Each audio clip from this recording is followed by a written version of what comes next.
Hi, Bia. Congrats. Thank you, Julie. Anong na-feel mo nung nanganak na si... Sobrang masaya. Masarap. Yes. Nasaan siya, no? Nasaan ka, no? Nasa ospital din? Nasa hospital ka. Wait, teka, sandali. Oo, nasa hospital. Ay, hindi. Si Z lang tsaka si Ria nasa hospital. Naghihintay lang kami sa bahay. Okay. So, nung nalaman... Kinagabihan, lumabas ng baby, go na kami. So, nakarga mo na ba? Anong feeling? Ay, di, kakaibang feeling. Lola na ako. Ang sarap. Inintay mo ba ito? Oo, winish ko to. Sabi ko nga sa kanila, bigyan niyo ako ng apo ng 50 years old na ako. 53 na ako, tsaka lang ako binigyan. At least 50 pa rin. 50 pa rin. Diba? Pero gusto mo ba babae? May ganun kang preference? Wala akong pakialam. Kahit ano, kung ano ibigay ng Diyos, hindi naman tayo makakapamili. Anong partisipasyon mo doon? Mga spoil.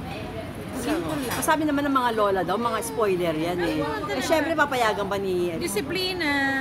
Lahat yan. Pagpapaalaki sa anak nila, sila yan. Siyempre, pag nang nakita rin akong mali, sasabihan ko rin yung baby, di ba? Tutulungan ko rin sila pag nasa akin. Pero sa kanila talaga yan.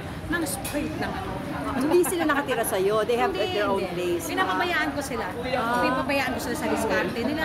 Hindi ko sila pinapakialaman. Kung ano gusto nila, go. Yun ang nasusunod. Kung pupunta ka sa bahay nila, Oo, gano'n? pupunta kami weekend. Weekend. Oo. So, kung sa Syria, okay ba yung ano niya? Masaya. Di ba may problema din siya sa ano? Okay siya ngayon. Pero, ang tawag niyan, sobrang, ay nako, hands-on na nanay. Mas dinalo ako. Proud ka naman sa kanya. So, ano yung mga namana ni Rhea? Ano yung na-share niya doon sa, mula sa'yo, nakuha niya, sinare? Yung tiyaga, yung lahat naman basta tiyagang nanay, asikaso, yun. Anong tsura ng baby?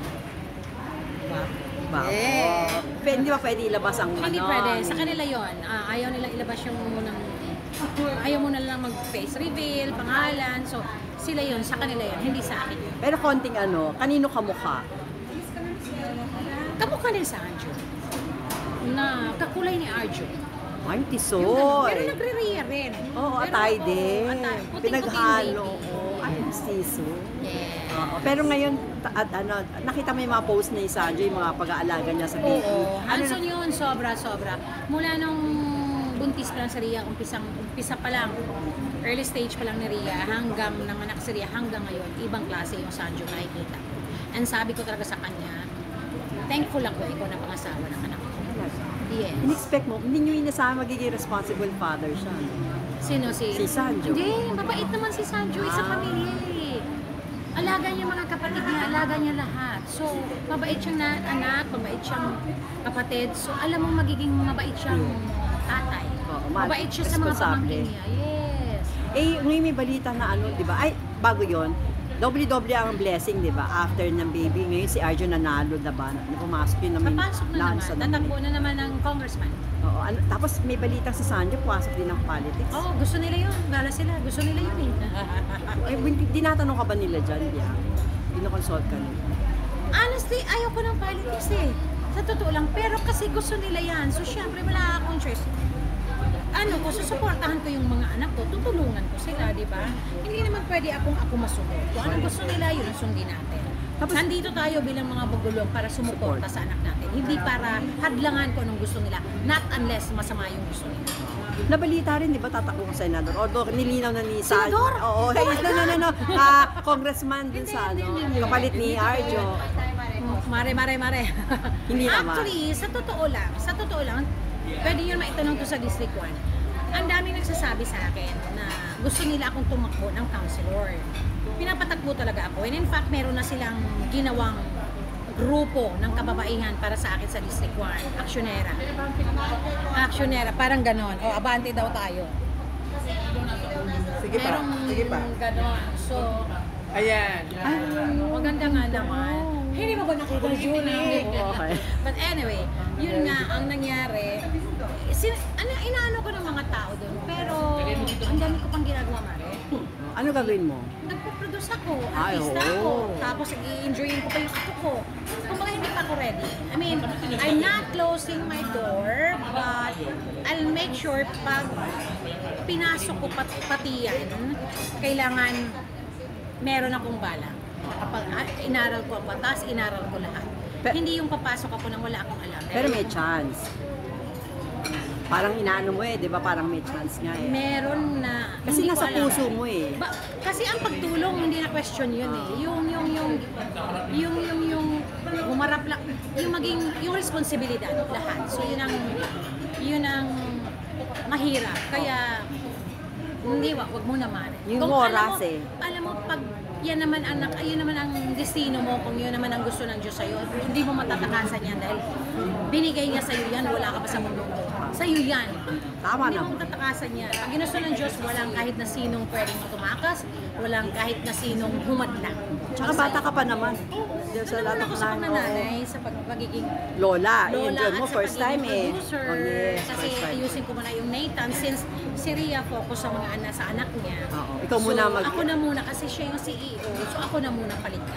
Yung kay Arjo, si Maine, parang pinipressure Alam na mo, sila ganito, magkaapo, di ba? Huwag nating i-pressure yung Oo. timing yun, right timing. Kung kailan nila gusto, doon natin sundin yun. Huwag natin pangunahan.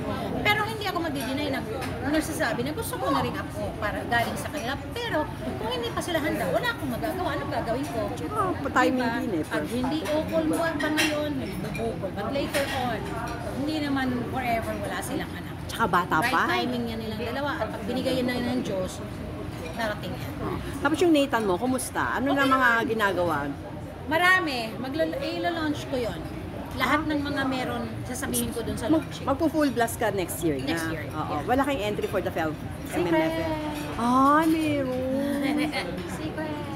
Oh, anyway, ang malapit na yung concert ni AJK. Sa ba project Sa niya November niya? 29 sa MOA Arena po. Bakit mo naisipan yan? Bagay nag-aaysa ka na before Hindi kasi ganito. Bakit si Gusto ko JK? naman talaga why not JK? Panahon niya ngayon. Siya sikat ngayon sa mga Gen Z.